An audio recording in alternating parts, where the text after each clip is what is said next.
வணக்கம் ஃப்ரெண்ட்ஸ், இதுவரைக்கும் நம்ம சேனலை சப்ஸ்கிரைப் பண்ணாதவங்க பண்ணிக்கங்க. கூட இருக்கிற பெல் ஐக்கானை கிளிக் பண்ணி அதில் ஆல் அப்படிங்கிற ஆப்ஷனை கிளிக் பண்ணிடுங்க. அப்பதான் நாங்கள் போடுற வீடியோ தொடர்ந்து உங்களுக்கு நோட்டிஃபிகேஷனாக வரும். சரி, வாங்க வீடியோக்குள்ள போகலாம்.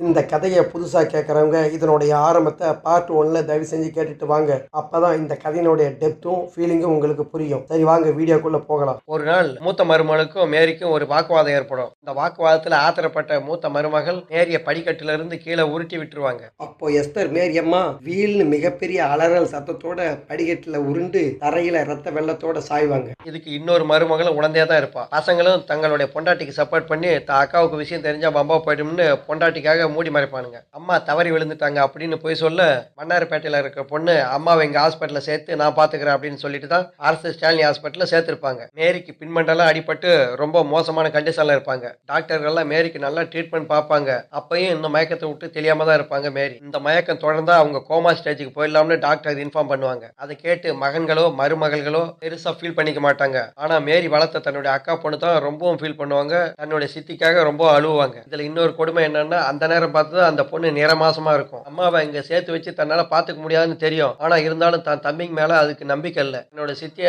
தான் தம்பிங்களும் அவங்களுக்கு வந்த பொண்டாட்டிங்களும் அலட்சியமா விட்டா சித்தி இறந்தாலும் இறந்துடுவாங்கன்னு சொல்லி பயந்து தான் அந்த பொண்ணு இந்த ஹாஸ்பிட்டல கொண்டாந்து சேர்த்திருக்கும். அந்த நிறமாத வயிற்று தூக்கிட்டு தான் சித்தியை வந்து பாத்துக்கும். அந்த பொண்ணு இருக்கிற நிலைமை பார்த்து அந்த பொண்ணுடைய கணவர் அடிக்கடி வந்து பாத்துக்கோ, ஹாஸ்பிட்டலே தங்கி பாத்துக்கோ அனுமதி தரமாட்டார். இதனால அவங்க புருஷன் பொண்டாட்டிக்குள்ள சண்டைலாம் வரும். இருந்தாலும் மாசமா இருக்கிற பொண்டாட்டி ஃபீல் பண்றாளே அப்படிங்கிற காரணத்துக்காக அங்க உள்ள ஒரு வார்டு பாய்க்கும் ஒரு நர்ஸுக்கும் தெரியாம லஞ்சத்தை கொடுத்து கரெக்ட் பண்ணி மேரி கூட இருந்து நல்லா கவனிச்சுக்கும்படி சொல்லியிருப்பார். ஆனா என்னதான் இருந்தாலும் கூலிக்கு மாரடிக்கிறவன் ஒழுங்கா மாரடிப்பானா? அதனாலதான் தன்னுடைய நண்பர் மூலம் கேள்விப்பட்ட சிவராம எஸ்தர் மேரிய பார்க்க வந்த முதல் நாளே தன்னுடைய வளர்ப்பு பிள்ளைகள் இருந்தும் மேரி அனாத மாதிரி இருக்கிற நிலைமையும் காசு வாங்கினவங்க கண்டு காணாம இருக்கிற அநியாயமும் தெரிய வரும். பிறகு சிவராமன் வார்டு பாயும் நர்ஸையும் சந்திச்சு எஸ்தர் மேரிக்கு ஒரு அட்டண்டரா இருந்து நான் பாத்துக்கிறேன், அதுக்கு நீங்க 2 பேரும் எனக்கு கோஆபரேட் பண்ணும். அது மட்டும் இல்லாத மேரியோட ரிலேஷன் யார் வந்தாலும் என்ன காட்டி கொடுக்காதீங்க, அவங்க வந்தாலும் எனக்கு இன்ஃபார்ம் பண்ணுங்க அப்படின்னு சொல்லி அந்த அட்டண்டருக்கும் நர்ஸுக்கும் இவரும் கொஞ்சம் பணத்தை தரார். ஏற்கனவே 2 பணத்துக்கு பேய தான் அலைஞ்சிட்டு இருக்கு. அந்த 2 பேரும் இப்பவும் இவர் சொல்ல தகுந்த மாதிரி ஒத்துக்கும். நீங்க தாராளமா பாத்துக்குங்க,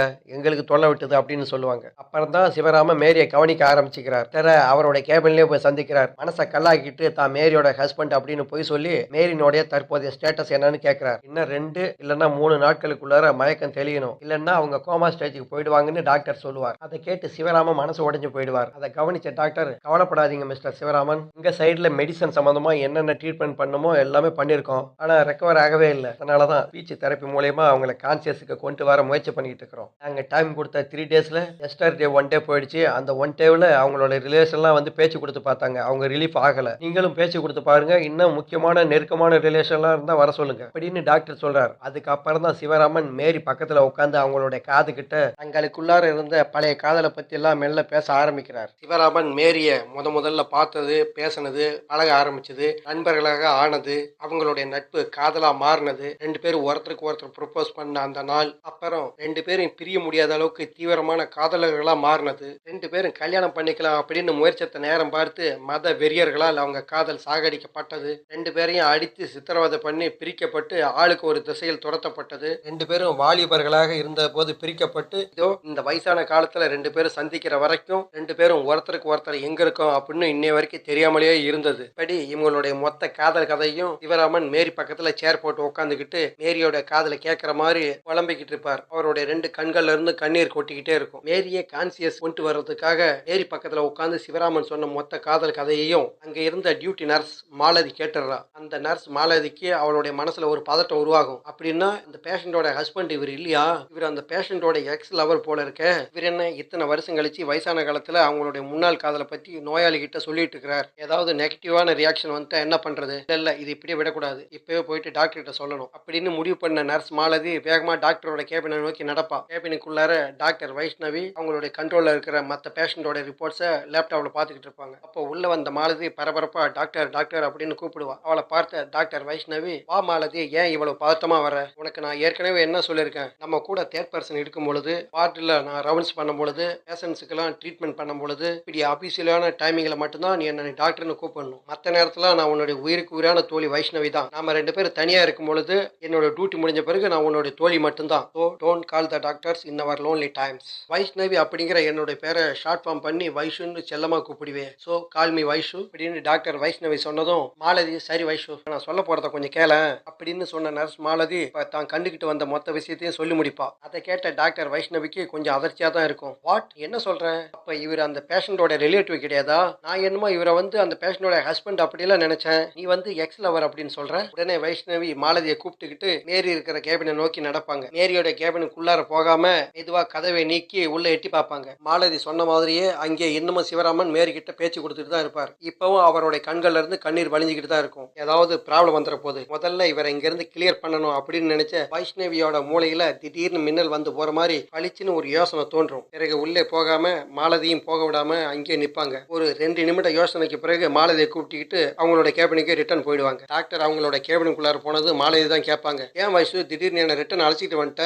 அதுக்கு வைஷ்ணவி மாலதியை பார்த்து முதல்ல உட்காரு நம்ம பேசலாம் அப்படின்னு சொல்ல மாலதியும் வைஷ்ணவிக்கு ஆப்போசிட்டா உட்காடுறா. விடு மாலதி அவர் பேசினா பேசிட்டு போகட்டும் அப்படின்னு வைஷ்ணவி அலட்சியமா சொல்லுவா. அதை கேட்ட மாலதி ஆச்சரியப்படுவா. என்ன வைஷு இவ்வளவு கேர்லெஸ்ஸா பேசுற அப்படின்னு மாலதி ரொம்ப படபடப்பா பேசுவா. உடனே வைஷ்ணவி மாலதியை பார்த்து கூல் கூல் ஏன் இப்படி ஃபேர் ஆகுற? நான் ஏன் ரிட்டர்ன் உன்னை கூட்டிகிட்டு வந்துட்டேன் அப்படிங்கிறத நான் உனக்கு கண்டிப்பா எக்ஸ்பிளைன் பண்றேன். அதுக்கு முன்னாடி சில விஷயங்கள்ல எனக்கு கிளாரிட்டி தேவைப்படுது. அதனால நான் கேட்கற சில கேள்விகளுக்கு நீ பதில் சொல்லு அப்படின்னு சொல்லுவா. அதுக்கு மாலதி சரி வைஷு உனக்கு என்ன டவுட் இருந்தாலும் கேள்வி நான் சொல்றேன் அப்படின்னு சொல்லுவா. இந்த விஷயத்துல அந்த சிவராமன் எப்படி இன்வால்வ் ஆனாரு? அவர் எங்க இருந்து எப்ப எப்படி உள்ள வந்தார்? பேஷண்டோட ஹஸ்பண்ட் அப்படின்னு போய் சொல்லிக்கிட்டு வர அவங்கள கவனிச்சுக்கிட்டு இருக்காரு. எல்லாம் யார் அலோ பண்ணனது அப்படின்னு வைஷ்ணவி கேட்கறா. எல்லாம் எனக்கு அடுத்த டியூட்டில இருக்காளே நர்ஸ் ரேகா அவதான் ஒரு பணப்பேயின்னு உனக்கு தெரியுமில்ல.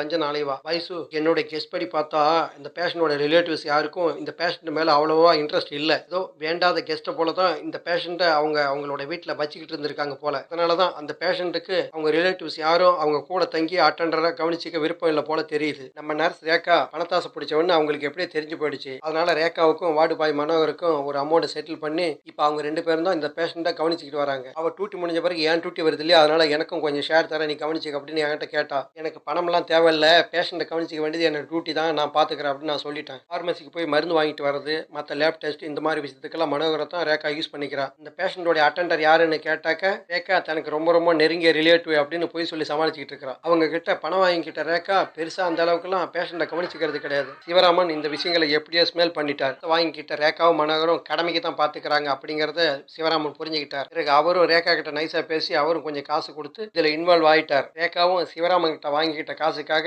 சிவராமன் தான் அந்த பேஷண்ட் மேரியோட ஹஸ்பண்ட் அப்படின்னு போய் சொல்லிட்டு திரியறான். மாலதி எல்லாத்தையும் சொல்லி முடிக்க அதை கேட்ட வைஷ்ணவி இது ஒரு கவர்மெண்ட் ஹாஸ்பிட்டல். இங்க எந்த ஒரு ஹையர் ஆபீசரும் தனக்கு கீழே வேலை செஞ்சவங்க தப்பு பண்ணா அவங்களை பெருசா பனிஷ்லாம் பண்ண முடியாது. பனிஷ் பண்றதுக்கான அதிகாரம் இருக்கும், ஆனா யாரும் அதை செயல்படுத்த மாட்டாங்க. கவர்மெண்ட்டும் பெருசா கண்டுக்கிறது கிடையாது. என்னைக்காவது ஒரு நாள் பப்ளிக்கா பார்த்து அவங்க டென்ஷன் ஆகி இதுக்கு பனிஷ்மெண்ட் கொடுத்தா மட்டும்தான் முடியும், மற்றபடி நோ வே அப்படின்னு வைஷ்ணவி சொல்றா. அதுக்கு மாலதி சரி வைஷு இதெல்லாம் விடு, எனக்கு சில டவுட்ஸ் இருக்கு, அதை கொஞ்சம் கிளியர் பண்ணு அப்படின்னு சொல்றான். உடனே வைஷ்ணவி சொல்லு நான் கிளியர் பண்றேன் அப்படின்னு சொல்றான். அந்த அம்மா இன்னமும் நினைவு வராம அன்கான்சியஸாவே இருக்கிறாங்க. நீங்களும் இத்தனை மணி நேரத்துக்குள்ள அவங்க நினைவு திரும்பலன்னா அவங்க கோமாவுக்கு போயிடுறதுக்கு வாய்ப்பு உண்டு அப்படின்னு வேற ஏதோ டெட்லைன் மாதிரி சொல்லியிருக்கீங்க. இப்படிப்பட்ட சூழ்நிலையில நாம உயிருக்கு உயிரா ஆழமா நேசிச்ச ஒரு சந்தோஷம் இத்தனை வருஷத்துக்கு அப்புறம் நமக்கு திரும்பி வந்தா நல்லா இருக்கிற நாமளே அந்த இன்ப அதிர்ச்சியை தாங்கிக்க மாட்டோம். அப்படி இருக்கும் பொழுது அவங்க ஆசையா நேசிச்ச மறுபடியும் எப்ப கேட்போமோ அப்படின்னு அவங்க ஏங்கின அந்த குரல் என்னதான் அவங்க அன்கான்சியஸா இருந்தாலும் எங்கேயோ வெகு தொலைவில் இருந்து கேட்கிற மாதிரி இருக்குன்னு அவங்க டீப் மைண்ட் அதாவது அவங்க ஆள் மனசை ஃபீல் பண்ணா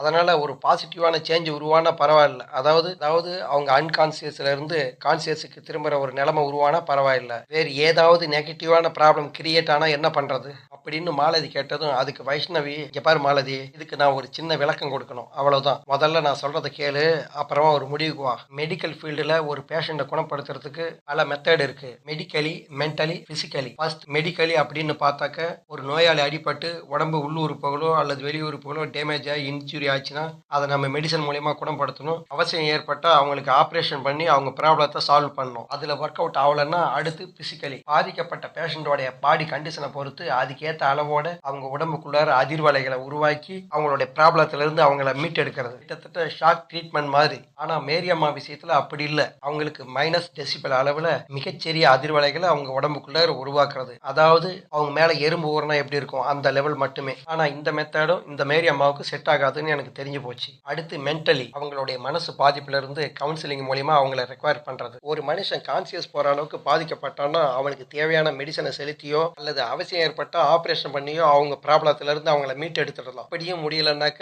நான் சொன்னேனே பிசிக்கல் மெத்தட், அந்த முறையிலையும் அவங்களுக்கு ட்ரீட்மெண்ட் பண்ணி மீட்கலாம். அந்த நேரம் அவங்களுடைய பாடி கண்டிஷன் ஒத்துழைச்சா மட்டும் போதாது, அவங்களுடைய மனசும் கோஆபரேட் பண்ணணும். அதாவது அவங்க மனசுக்குள்ளார எந்த அழுத்தமோ அல்லது கவலையோ இருக்கக்கூடாது. பேஷண்டோடைய மனசு தாங்க முடியாத கவலையால பாதிக்கப்பட்டிருந்தா தேவையில்லாத ஹார்மோன்லாம் சுரந்து அவனுடைய பாடி பழைய நிலைமைக்கு திரும்புறதை அது தடுத்துடும். ஸோ மனசும் உடம்பும் சம நிலையில இருக்கணும். மேரியம்மா கேஸை பொறுத்த வரைக்கும் அவங்களுக்கு தலையில் அடிபட்டு நிறைய பிளட் லாஸ் ஆச்சு. அதுக்கு அவங்களுடைய பிளட் குரூப் என்னவோ அதே ரத்தத்தை அவங்களுக்கு தேவையான அளவுக்கு அவங்க உடம்புல சேர்த்தாச்சு. அவங்க உடம்பு இந்த ரத்தத்தை ஏத்துக்குச்சு. அப்படி இருந்தும் அவங்க இந்த ப்ராப்ளத்துல இருந்து இன்னும் அவங்க வெளியே வரல. அதாவது அவங்க உடம்பு பழைய ஹெல்த் கண்டிஷனுக்கு திரும்பினாலும் அவங்க மனசு அதுக்கு விட மாட்டேங்குது. அந்த அளவுக்கு அவங்க மனசுல ஏகப்பட்ட மன உளைச்சல், கவலைகள், பாரங்கள்லாம் இருக்கு. இவ்வளவு நிமிஷங்களா உனக்கு நான் லெசன் எடுத்தேன் இல்லையா, அந்த லெசன்ல இருக்கிற பிலாசபி மேல ஹோப் வச்சுதான் சிவராமன் மேரி அம்மா கிட்ட பேசுறத நான் கண்டுக்காம அலோவ் பண்ணியிருக்கிறேன். ஒரு நோயாளி உடல் அளவுல எந்த பாதிப்பும் ஏற்படாம சுய நினைவோடு இருந்து அவங்க மனசு மட்டும் பாதிக்கப்பட்டிருந்தா ஒரு டாக்டரா அவங்களுக்கு நான் கவுன்சிலிங் கொடுத்து அவங்க ப்ராப்ளத்தை சால்வ் பண்ணலாம். அதே நோயாளி மனசோட உடம்பும் பாதிக்கப்பட்டு அன்கான்சியஸ்ல இருந்தான்னா நான் மட்டும் இல்ல எந்த டாக்டராலையும் அவங்கள சுய நினைவுக்கு கொண்டு வர்றது கஷ்டம்தான். அதே நேரம் அவங்களுடைய அன்புக்குரியவங்க, அவங்க மனசுக்கு நெருக்கமானவங்க, அவங்க மிகவும் நேசிக்கிறவங்கன்னு சொல்லி அவங்களுடைய அன்பான ரிலேட்டிவ்ஸை பேச வச்சா நிறைய பாசிபிலிட்டி இருக்கும். இதுவும் ஒரு கவுன்சிலிங் தான். இந்த கவுன்சிலிங்கை ஒரு டாக்டரா நம்ம பண்ண முடியாது, அவங்களுடைய அன்புக்குரியவங்க மட்டும்தான் பண்ண முடியும். இப்ப விஷயத்துக்கு வரேன். அதிகப்படியான சந்தோஷம் கூட ஒரு நோயாளியை எஃபெக்ட் பண்ணிடும் அப்படின்னு நீ சொன்ன இல்லையா, அதுவும் உண்மைதான். அதுக்கான ஆன்சரும் என்கிட்ட இருக்கு. ஆனா இவ்வளவு எக்ஸ்பிளைன் பண்ணாத நான் சொன்னேன்னா உன் மனசு நிச்சயம் சாட்டிஸ்ஃபை ஆகாது. அதனாலதான் நீ கேட்ட கேள்விக்கான ஆன்சரை சொல்றதுக்கு முன்னாடி இந்த விஷயங்கள் எல்லாத்தையும் நான் உனக்கு எக்ஸ்பிளைன் பண்ணணும். இப்போ உன்னுடைய கேள்விக்கான பதிலை நான் சொன்னா உன் மனசு நிச்சயம் சாட்டிஸ்ஃபை ஆகும் அப்படின்னு நான் நம்புறேன். சிவராம மேரி அம்மா கிட்ட பேசுறது கண்டிப்பா ஒரு இன்ப அதிர்ச்சி தான். அந்த இன்ப அதிர்ச்சினால பாசிட்டிவான ட்ரீட்மெண்ட்டும் கிடைக்கலாம், இல்லைன்னா நெகட்டிவான ட்ரீட்மெண்ட்டும் கிடைக்கலாம். ரெண்டுக்குமே சான்ஸ் இருக்கு. ஆனா எனக்கு நம்பிக்கை இருக்கு, கண்டிப்பா சிவராமனுடைய பேச்சு, அவருடைய குரல் மேரி அம்மாவை மீட்டு எடுக்கும். நம்ம வெறுமனே ட்ரீட்மெண்ட்டை கொடுத்து பார்த்து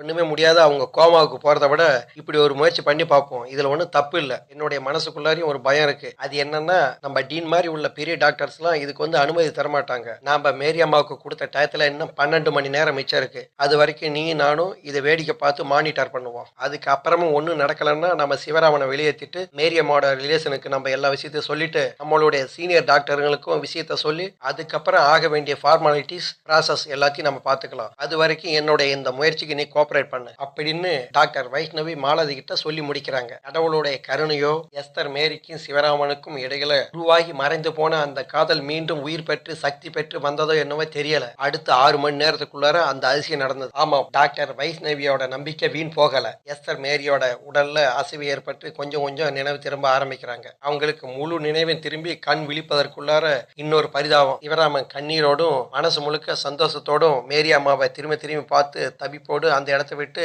போக முடியாம கிளம்பி போயிடுறார். சிவராமன் கிளம்பி போகும்போது மாலதியையும் வைஷ்ணவியும் சந்திச்சு கையெடுத்து கும்பிட்டு ரொம்ப நன்றி சொல்லி மேரிக்கும் அவ ஃபேமிலிக்கும் நாங்க வந்ததெல்லாம் தெரிய வேணாம், தெரியாமலேயே போகட்டும் அப்படின்னு சொல்லிட்டு சிவராமன் வேகமா போயிடுவார். அவர் போறதை பார்த்தபடியே நின்ற மாலதிக்கும் வைஷ்ணவிக்கும் கூட அவங்க மனசு கனத்து போகும். நான் அந்த ஹாஸ்பிட்டல்ல இருந்த வரைக்கும் என்னுடைய கண்களால் கண்ட விஷயங்களையும் கேள்விப்பட்ட விஷயங்களையும் சிவராமன் தன்னுடைய உருக்கமான பேச்சால எஸ்தர் மேரிக்கு சுய நினைவு வர வச்சுட்டு போனது வரைக்கும் நான் தெரிஞ்சுக்கிட்டு இந்த பதிவை நான் போட்டிருக்கிறேன். அடுத்து இன்னொரு விஷயம், நர்ஸ் மாலதிக்கு டாக்டர் வைஷ்ணவை கொடுத்த மருத்துவ சம்பந்தமான விளக்கங்கள் அந்த ஹாஸ்பிட்டல்ல கொடுக்கப்பட்ட விளக்கம் அல்ல. நர்ஸ் மாலதிக்கு ஏற்பட்ட அதே டவுட் எனக்கு ஏற்பட்டதனால் எனக்கு தெரிஞ்ச ஒரு பிரைவேட் டாக்டர் கிட்ட இந்த டவுட்டை கேட்டேன். அவர் கொடுத்த விளக்கம் தான் இங்க வைஷ்ணவை சொல்றதா நான் போட்டிருக்கிறேன். இந்த கதையில வர ஹாஸ்பிட்டல் ஏரியா பேர்லாம் உண்மைதான். ஆனா கதையில வர கதாபாத்திரங்களுடைய பேர்கள் தான் வெவ்வேறு. சில நாள் கழிச்சு எனக்குள்ள ஏற்பட்ட ஆர்வத்தை கண்ட்ரோல் பண்ண முடியாம அந்த நர்ஸ் மாலதியை நான் சந்திச்சேன். அவங்கள பார்த்து கண்டிப்பா என் மனசுல அரிச்சுக்கிட்டு இருந்த அந்த ஒரு கேள்வியை கேட்டேன். அது என்னன்னா, அந்த எஸ்தர் மேரி அம்மா அங்கிருந்து டிஸ்சார்ஜ் ஆகி போகிறதுக்கு முன்னாடி அவங்க உயிருக்கு உயிரா காதலித்த அந்த சிவராமன் தான் அவங்கள சுய நினைவுக்கு மீட்டு கொண்டு வந்தார் அப்படிங்கிற உண்மையை நீங்க சொன்னீங்களா அப்படின்னு அந்த நர்ஸ் கிட்ட நான் கேட்டேன். அவங்களும் சொல்லிட்டதா சொன்னாங்க. அதுக்கு அந்த எஸ்தர் மேரியோட ரியாக்ஷன் என்ன அப்படின்னு நான் கேட்டேன். அவங்க ஒரு 1/2 மணி நேரமா ஒரு மூலையில உட்காந்து கண்கள்ல கண்ணீர் அருவி போல கொட்ட சிவராமனை நினைச்சு அழுதுட்டு போனாங்களாம். போகும்போது நர்ஸ் மாலதியை பார்த்து அவங்க ஒரு விஷயத்த சொன்னாங்களாம். இந்த கவலையோட நான் ரொம்ப நாள் இருக்க இருக்க மாட்டேன். என்னுடைய ஆயுள் முடிஞ்சு எப்ப நான் கருத்தர்கிட்ட போறேனோ அப்ப கண்டிப்பா கருத்தரை பார்த்து ஒரு கேள்வி கேட்பேன். எனக்கு இன்னொரு பிறவின்னு இருந்தா அது கண்டிப்பா சிவராமனுக்கு பொண்டாட்டி ஆவற பாக்கியத்தோட தான் நீங்க என்ன படைக்கணும். அதுவும் இல்லைன்னா என்னுடைய ஆன்மாவை முற்றிலும் அழிச்சு எனக்கு எந்த பிறவியும் இல்லாம செஞ்சிடுங்க அப்படின்னு கருத்தர்கிட்ட கேட்பேன் அப்படின்னு மாலதி கிட்ட எஸ்தர் மேரியம்மா சொல்லிட்டு போயிருக்கிறாங்க. இதோட இந்த ஸ்டோரி முடிஞ்சது. இந்த ஸ்டோரி உங்களுக்கு பிடிச்சிருந்தா லைக் பண்ணுங்க, கமெண்ட் பண்ணுங்க, ஷேர் பண்ணுங்க. நம்ம சேனலுக்கு புதியவரா இருந்தா சப்ஸ்கிரைப் பண்ணுங்க. மீண்டும் இன்னொரு அருமையான ஸ்டோரியில உங்களை சந்திக்க வரைக்கும் இது வரைக்கும் என்னோட ஸ்டோரி கேட்டதுக்கும் நன்றி.